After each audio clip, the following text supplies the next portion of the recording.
মামলা হয়েছে, সেই মামলাগুলো ছিল রাজনৈতিক ষড়যন্ত্রমূলক মামলা।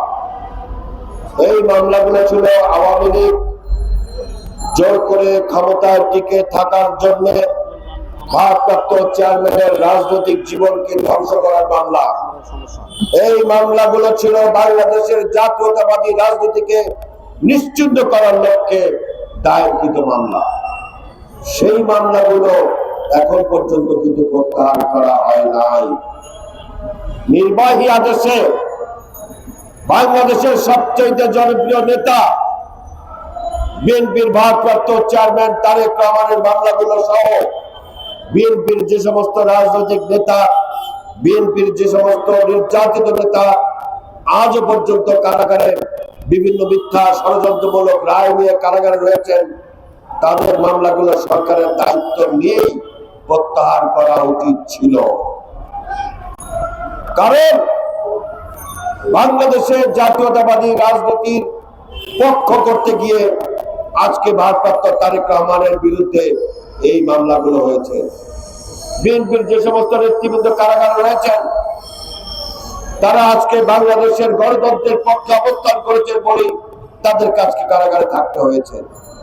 তাদের পক্ষে সরকার ক্ষমতায় থাকার পরেও এখন পর্যন্ত আজকে 5 মাস, এই 5 মাস পর্যন্ত তাদেরকে কারাগারে থাকা, এটা অত্যন্ত দুঃখজনক বিষয়। শেখ হাসিনা প্রধানমন্ত্রী হয়েছে রাষ্ট্রদ্রোহী মামলা নিয়ে। শেখ হাসিনা প্রধানমন্ত্রীর শপথ গ্রহণ করেছেন মামলার আসামি হিসেবে। কই, শেখ হাসিনার বিরুদ্ধে তো প্রধানমন্ত্রীত্ব শপথ নেওয়ার ক্ষেত্রে কোনো বাধা ছিল না, এতগুলো মামলা থাকার পরেও। অর্থাৎ এখন আমাদের মনে প্রশ্ন জেগেছে যে আসলেই কি ওনাদের সদিচ্ছা রয়েছে কিনা বাংলাদেশের গণতন্ত্র পুনঃপ্রতিষ্ঠা করা।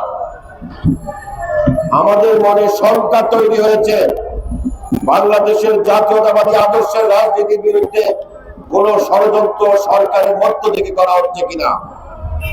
কারণ বাংলাদেশের প্রতিটা প্রশাসনের রন্ধে রন্ধে আওয়ামী দোসররা এখনো পর্যন্ত বিভিন্ন রকমের ষড়যন্ত্র করে যাচ্ছে।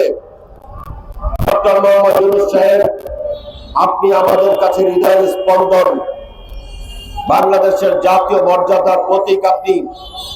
আপনাকে কেউ যাতে বিতর্কিত করতে না পারে, আপনার সম্মান যাতে কেউ হানি করতে না পারে, সেই বিষয়ে কিন্তু আপনাকে অত্যন্ত সতর্কতার সঙ্গে পা ফেলতে হবে।